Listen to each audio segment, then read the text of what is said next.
Say, kids, what time is it? It's story time!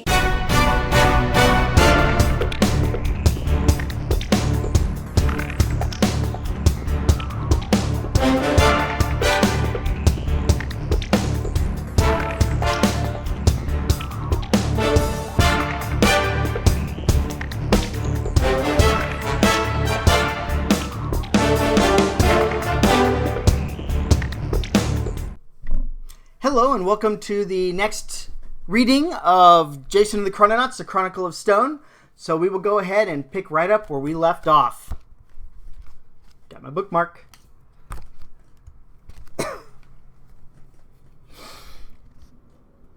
Pierce Rodart stood all by himself outside the school. Dressed in khaki pants and a wrinkled khaki vest over a dark gray t-shirt, he looked definitely out of place in the middle of suburban America.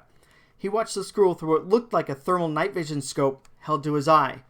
Using the highly advanced scope, he could not only see through the walls of the school's principal's office, but he could also hear everything being said. He didn't recognize the men that were in the room with Jason, but they had a later version of Jason's journal with them and were placing it into a plastic bag. Their voices crackled through the earpiece, nestled uncomfortably in his ear. Pierce adjusted the earpiece with a finger. You'd think, after billions of dollars in research and development, they could make something that would fit comfortably in the ear. The smaller man, the one who had been doing most of the talking, was leaning over Jason. "You will be coming with us to translate the book." Jason looked up at the man, fear written on his face. My mom will be expecting me home right after school." The man smiled down at Jason. "You'll be home long before she misses you. It is my understanding that you've just received 2 weeks detention. So, I want you to use that time to create a translation key." Translation key? He lifted the bag in his hand. "For your journal. I want to know which letters correspond to English letters." Jason shook his head. "It doesn't work that way. It's not a letter substitution cipher, but a full language with its own rules and syntax." "Then how do you translate it?" "I don't. I read it." The man tapped a finger against the thin lines of his mouth. "Well then, you will have to come to my office every day until you are done rewriting your journal in English." "I can't. I have school." "Not for the next 2 weeks, you don't." The man turned to one of his larger agents. "Inform Central that we are bringing in the boy." He turned back to Jason. "I estimate it should take you less than 2 weeks to finish. You will tell no one where you go, or I can make life very rough for you." Jason's eyes narrowed at the man. The man opened a manila folder and scanned the documents inside. "One Sasha Tice Ryder, your mother, has been depending on the death benefits from her husband's insurance policy to keep the house from falling into foreclosure." He looked at Jason. "A computer glitch could cause that to not only go away, but make her responsible for paying back all the money she's received for the last 3 years. With interest." "Don't threaten me." The man leaned over Jason. "It's not a threat. It's a promise." "You can't do that." "I can do whatever I want. You're coming with me." "Do I have a choice?" "You can come with me or I can ruin your mother's life." A single beep emitted from the sleek black band on Pierce's wrist. He glanced at it, noting the direction the holographic arrow that hovered just above the band pointed.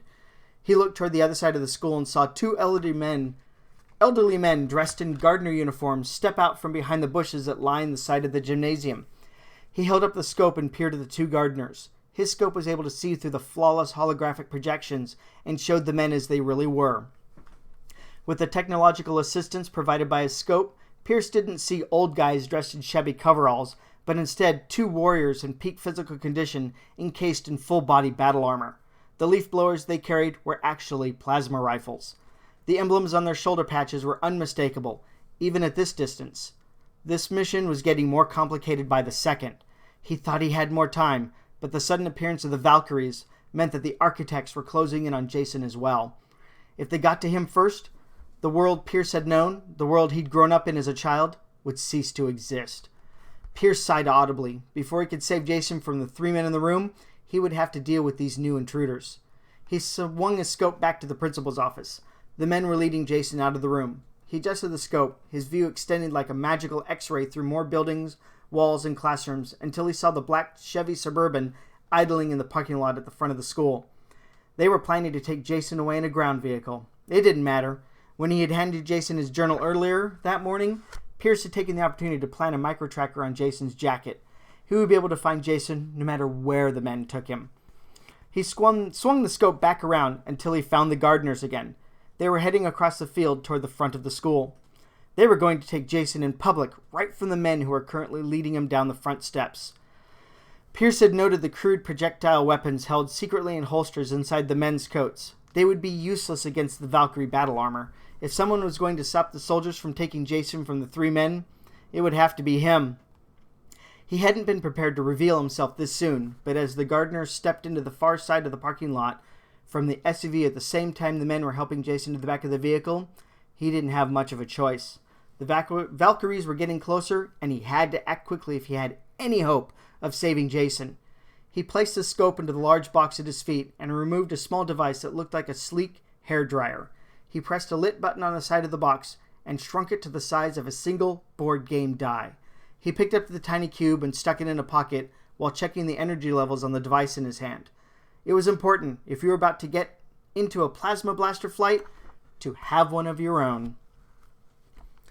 Jason ignored the strong hands of the two men who lifted him as he stepped up into the Chevy Suburban and settled down onto the middle bench seat. He couldn't believe what he had read in the last entry of the journal. He saw the words hastily scribbled in his own handwriting on the page in dark bold letters. "After years of searching, I found my father and he is alive," the writing had said. Could it be true? Could his father still be alive? Jason remembered the day the government men had come by the house to inform them of the accident that had made his mother a widow and left him and his little sister without a father. The three of them had sat on the couch while the man expressed his condolences for their loss. They had lost their father forever. No, not forever. He had seen, in his own handwriting, that his father was alive. He had written it in his journal that had somehow been buried thousands of years in an Egyptian tomb. Could time travel actually exist? It was too fantastical to believe, but he had seen the ancient copy of the exact same journal from his backpack with his own eyes. If someone was playing a trick on him, it was an elaborate one that involved the United States government. He glanced at the two big men as they were climbing into the third row of back seats while the driver started the SUV. None of them acted like they were in on a joke. It had to be real then. But time travel and his father still alive? He glanced over the thin man who had climbed to the SUV and settled down next to him. He clung to the red evidence bag with an iron fist, his knuckles turning white from the pressure. Whether or not Jason believed in time travel, the man gripping the plastic bag believed it and wanted him to decode every entry of his journal as if it held all the secrets of the ancients among its pages. What would he find when he read that journal? Would he read about how he had decoded the journal when he was 11 years old? Or did something else happen that sent his journal back in time and he would find no reference to what was happening to him now? Was history altered when they discovered his journal all those years ago? And if history could be changed, could he figure out a way to bring his father back?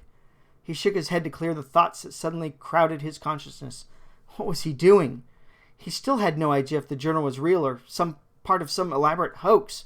And here he was trying to see if he could manipulate time to bring his father back from the dead. He turned toward Agent Hauser, about to say something when he looked past him out the window at a gardener who was standing in the middle of the parking lot and pointing his leaf blower at the SUV. Jason's forehead wrinkled in confusion. A bright blue flash shot up from the end of the leaf blower and slammed into the side of the SUV, pushing it into the side of the curb and tilting it up on two wheels. Jason grabbed the armrest on the side of his seat as the massive vehicle tipped completely over.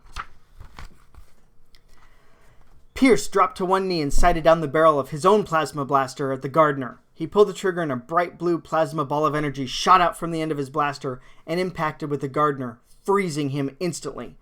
Pierce dropped and rolled to one side to avoid the return fire of the other gardener. A ball of plasma impacted the patch of grass he was just on. He stopped on his stomach and fired at the second gardener, hitting him square in the chest, freezing him instantly in place. Loud shouting echoed through the parking lot. He angled his blaster and squeezed the trigger, freezing the large government agent who had climbed up out of the driver's side window of the SUV, sat on the edge of the upturned vehicle, and yelled into his walkie-talkie. Pierce hopped to his feet and ran to the SUV lying on its side. He peered inside, his plasma blaster leading the way. Jason was gone. He glanced around and saw the small agent, followed by the two larger agents, one of them pulling Jason roughly behind him, dart around the corner of the main school administration building. Pierce couldn't let them get away. If he did, they might take Jason somewhere that was harder to gain access to and he might affect history trying to get him back out. He had to get Jason now before the local government had a chance to mount a proper defense. He pulled the tiny cube from his pocket and tossed it on the ground in front of him. It expanded quickly into the larger version of itself.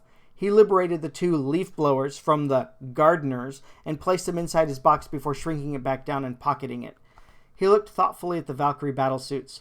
What he wouldn't give to get his hands on one of those. He glanced around and his eyes fell on the shocked face of the principal who stood at the top of the steps, looking at the whole scene. Her eyes met his, and then she turned and fled into the main office. She would be contacting even more authorities, so he had even less time to get Jason out of here than before. The plasma rifles would have to be enough. Too many people had seen what had happened, and soon there would be many more attracted by the strangeness of it all. He took off after Jason and the men who still had him. As he rounded the corner, a massive fist clotheslined him across his chest, knocking him backward off his feet. Jason's heart skipped a beat as he watched the guerrilla agent knock down the man he recognized from earlier that day when his backpack had ripped open. Was the man following him? Was he involved in all of this somehow?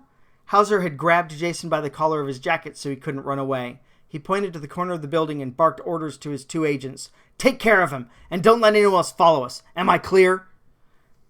The agents nodded and replied in unison, Yes, sir. Hauser yanked Jason behind him as he ran along the building and around the next corner.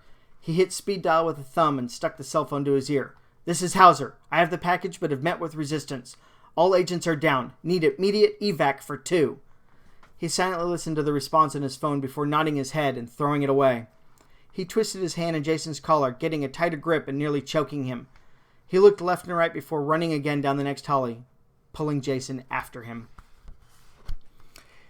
Pierce blinked twice before coming fully awake. His bodysuit had taken most of the force from the agent's fist, preventing any broken ribs, but the blunt force had still knocked the breath out of him and rendered him unconscious for a few seconds. He coughed abruptly and sat up. Stay down!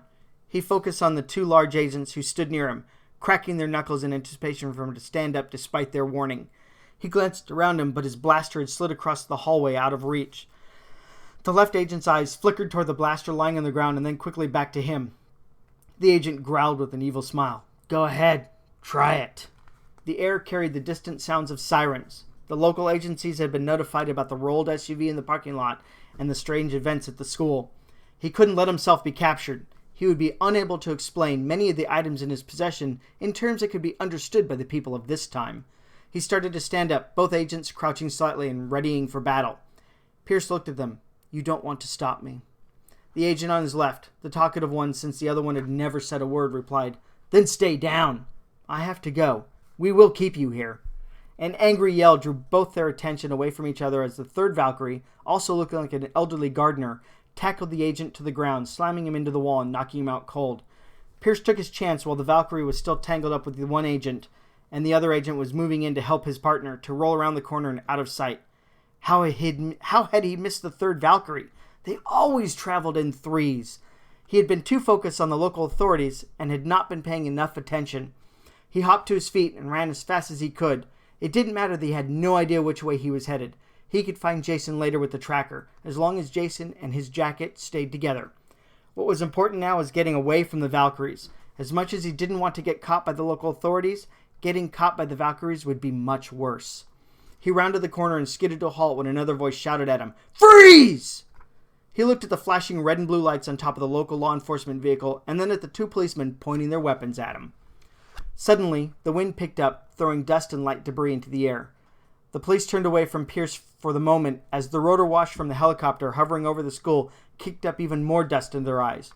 Pierce looked over to where the pilot was descending and saw Jason being pulled into the open field by the smaller agent. The helicopter bounced hard, the skids lifting off again as the agent shoved Jason into the helicopter before he jumped in after him. Pierce watched as the agent closed the door while the chopper angled away quickly and disappeared from view. With the distraction provided by the departing helicopter, Pierce spun around and started to run. One of the police officers yelled after him, Hey! He felt something hit his back and his suit crackled with electricity, but he kept running unaffected by the taser fired at him by one of the officers. He rounded the corner and skidded to a stop. The hallway ended at large blue garbage bins that were fenced in on all sides. The barbed wire along the top of the fence was designed to keep anyone from climbing over the fence and getting into the school, but right now it prevented him from getting out. He reached into his pants pocket and extracted a shiny metallic marble. There was a single pinpoint of bright blue light on the surface of the marble. He smiled to himself. The orb was fully charged, and he could use it to travel. He no longer needed to get away from the police using traditional methods. He could be anywhere he wanted in a matter of moments. He pressed on the blue light, and the spherical ball floated in the air as it projected a holographic screen that expanded out to the size of a bowling ball around the shiny marble. It hovered at chest height and waited for him to enter in the commands that would take him away from here. Pierce thought about where and when he should go. He heard shouting from around the corner as the police were joined by others. If he didn't decide quickly, they would discover him, and then he would be faced with a different choice. It was never good to let anyone in a timeline see you travel, so he punched in new coordinates quickly and held his breath as the holographic field expanded to engulf him. As the faint blue line of the expanding travel field encased him, the stronger field canceled out the protection of his suit, and his khaki pants, gray shirt, and wrinkled vest shimmered and were replaced by a dark gray bodysuit that covered everything but his hands and his head. As the field expanded around him, he saw the barrel of a rifle poke around the corner ahead of a police officer. The field collapsed suddenly, and he winked out of existence, leaving the police officer to step into an empty hallway. All right, that's it for this episode. I hope you're enjoying the reading of Book 1 in Jason the Chrononauts, The Chronicle of Stone. And by all means, if you're enjoying reading this, share this video with everyone. Tell everyone, spread the word, spread the news. This is great fun time, story time with Old Dog. And by all means, I'm an author. My sole source of income is my writing, so do me a big solid, help me out, and pick up a copy of Jason and the Chrononauts, Chronicle of Stone. All right, thank you very much. Have a good night. We'll see you next time.